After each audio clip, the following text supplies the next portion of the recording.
Hello and welcome. You're watching News Center and I'm Parikshit Luthra. The Cabinet recently approved a new scheme to boost research and development and innovation in future technology sectors like artificial intelligence, electric vehicles, renewable energy, semiconductors and deep tech, among others. The scheme has a corpus of 1 lakh crore rupees. Finance Minister Nirmala Sitharaman had announced the creation of this fund in her interim budget speech of 2024.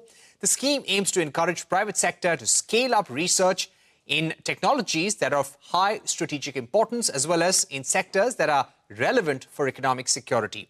Under the scheme, a fund will be set up to provide financing to R&D projects in the form of long-term loans and with low or nil interest rates. Joining us now to discuss the importance of this scheme is Abhay Karandikar, Secretary, Department of Science and Technology. Thank you for being with us, sir. Let me begin by asking you how this fund will be operationalized and number two, implemented. So, Research Development and Innovation Scheme, which was approved by the Union Cabinet on 1st of July. So, this will be operationalized as a special purpose fund within Anusandhan National Research Foundation. So, Anusandhan National Research Foundation was operationalized last year. ANRF has a governing board which is chaired by the Honorable Prime Minister and Executive Council which is chaired by the Principal Scientific Advisor to the Government of India. So this RDI scheme will work as a special purpose fund within ANRF. Now this special purpose fund will be the holding fund. It will hold this 1 lakh crore corpus. But this fund will identify the second level fund managers. So second level fund managers could be the alternate investment funds or development financial institutions or some focused research organizations like Technology Development Board or BIRAC. This first level fund will channel the money through this second level fund manager. And the second level fund manager then will do the actual investments in the R&D projects of the private sectors. So this is how, in this, it will have a two-tiered structure and it will work in this two-tiered structured mechanism. Right. Who will be the target groups for receiving the funds? So the target groups we are envisaging primarily the private sector, and in the private sectors it could be the corporates, it could be the industry R&D labs, or it could be the startups. Now for corporates and industries, the funding assistance or the financial assistance will be largely in the form of concessional loans. For startups, it could be both loans as well as equity. Under this fund, no grant will be given. No grant will be given to startups. It will be mostly, concessional loans, equity, or a combination of that. Right. What is the kind of technology or the sectors where you would like to focus with this fund, sir? What would be the priority 3 to 4 sectors according to you? Yeah, so I think I just wanted to mention here that one of the major objectives of this Research Development and Innovation Fund to spur the research in private sectors in some sunrise sectors. Now, it was, it is a general sort of belief that a cutting-edge technology development in these sunrise sectors, they have a long gestation periods, and the return on investments on some of these cutting-edge research and development and technology development may take a longer time. It is sometimes, uncertain also, so there is a lot of uncertainties involved. And as a result, therefore, the private sector investments in these sunrise sectors, and these sunrise sectors, they could be, the energy transitions, or they could be the biotechnologies, or they could be deep tech, like quantum or robotics or space or defense sectors. So it could be one of these sunrise sectors where cutting edge technology development requires a longer gestation period. So and therefore our private sectors were actually hesitant to invest in these sectors. This fund will actually mitigate the initial risks and will invest in the cutting edge technology development in sectors such as energy transitions, precision agriculture, digital economy, deep tech like quantum, robotics, drones, space, or strategic security application technologies. So I think these are the sectors currently we are envisaging where it is very important for our country to develop strategic autonomy and develop indigenous technologies. Right. So this means, sir, the government will be open to picking up equity in companies as well as startups? Yes. I think under these initiatives, we will be also, setting up deep tech fund of funds, and through that deep tech fund of funds, equity in the deep tech startups will also be is also envisaged. Yes. Right. Now, when you say a deep tech fund will be set up, what would be the quantum of that fund within this larger bracket of 1 lakh crore? So, the 1 lakh crore is the total corpus that, Honorable Finance Minister had made an announcement last year. In this year, 20,000 crore allocation has been done. The remaining, fund will be allocated in subsequent budgets, as we start deploying. Now, the exact allocations of this, how much it will go to the deep tech startups, in which sectors it will go, how much it will be given to the private sectors, R&D projects or corporates, these decisions, are currently being worked out. And as I mentioned, Anusandhan National Research Foundation, ANRF, it will be set up as a special purpose fund within ANRF. ANRF has an executive council that will be providing the overall superintendence over this fund. So all these, decisions we will be taking up in the coming months, identifying, the scope and type of the projects and also the quantum of funding that will go into various sectors. Right. Now, when it comes to benchmarking or setting up a criteria for the companies, which will be a deciding factor for the government, could you give us a sense if there is any thinking on the kind of companies or the benchmark that will be laid out for identifying them?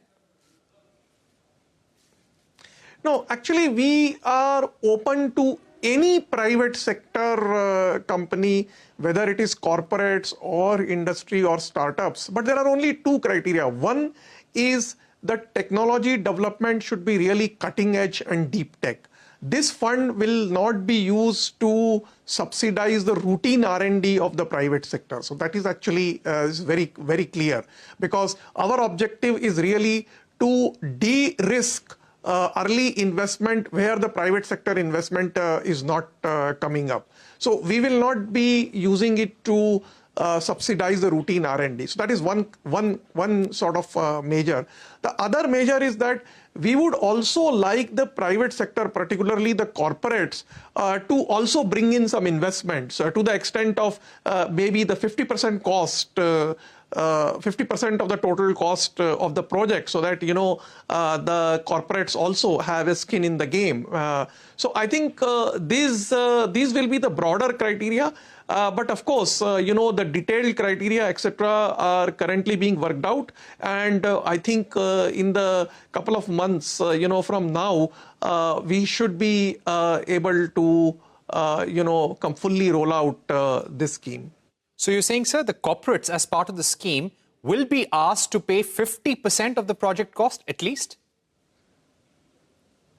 Yes. I mean, we are So, we were expecting that, the corporates should also put in, amount so that,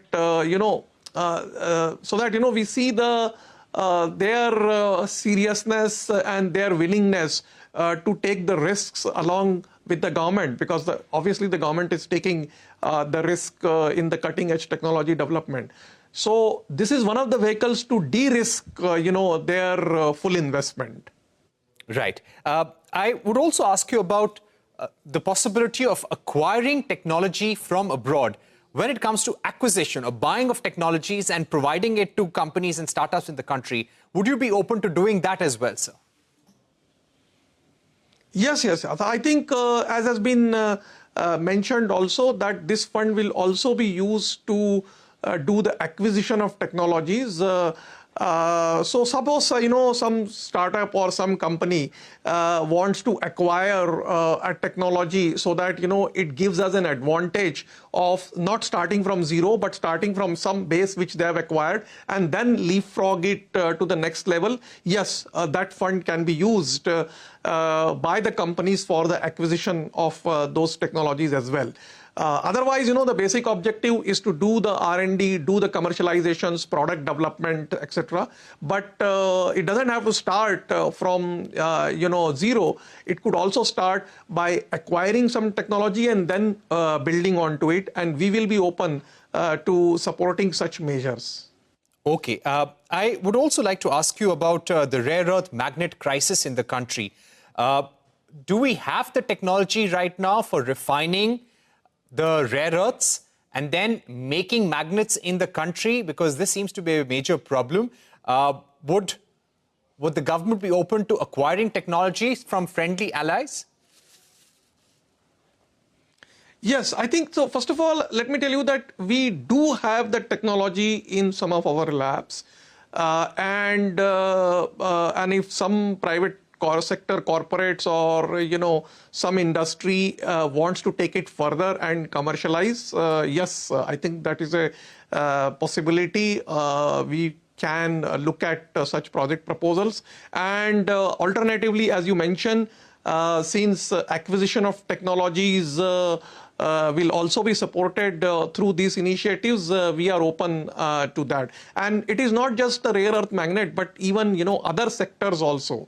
And these sectors include whether it is in the quantum, or whether it is in robotics, or whether it is in the space, or whether it is in the defense sectors, or whether it is in the biomanufacturing and biotechnologies. So in all sectors, this fund will be open.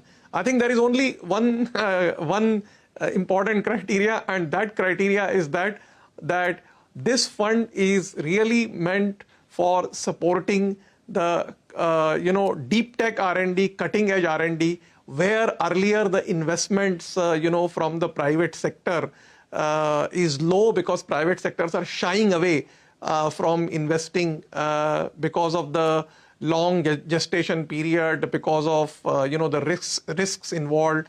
And these sectors actually require patient capital, as has been mentioned several times.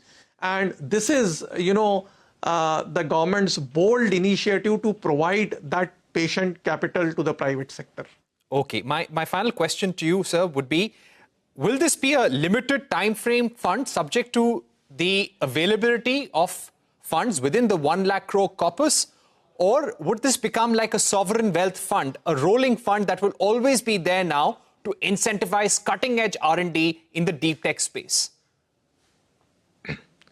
Yes, I think we hope that this fund will be able to generate returns, because once you invest in, let's say, startups, we take equity, or once we give it to corporates, we hope that we will get these returns. We are, of course, expecting that we will get the 1 lakh crore return back, but even more than that.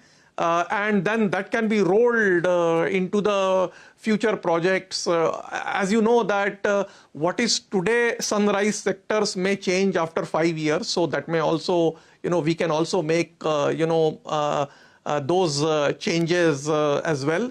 And thirdly, and most importantly, this should be considered as an initial investment by the government. We are hoping that by giving that initial patient capital, in the coming years, private sector's money will flow in to actually, scale these technology development to the next level. So we are hoping that when the government invests 1 lakh crore, maybe, this will catalyze investment of 10 lakh crores maybe. All right. So that is an important point, sir, that you're investing 1 lakh crore in R&D. You would expect the private sector possibly to make more investments, perhaps even to the tune of 10 lakh crore rupees in R&D. Thank you so much, Professor Karandikar, for joining us here on CNBC TV18, giving us a very comprehensive view on how this policy is going to work. Thank you. Thank you very much. On that note, we take a short break, but on the other side, investment firm Recognize has announced successful close of its second digital services fund after securing over $1.7 billion in commitments. I caught up with the Recognize co-founder Francisco D'Souza on the firm's investment bets and growth plans going ahead. Stay tuned.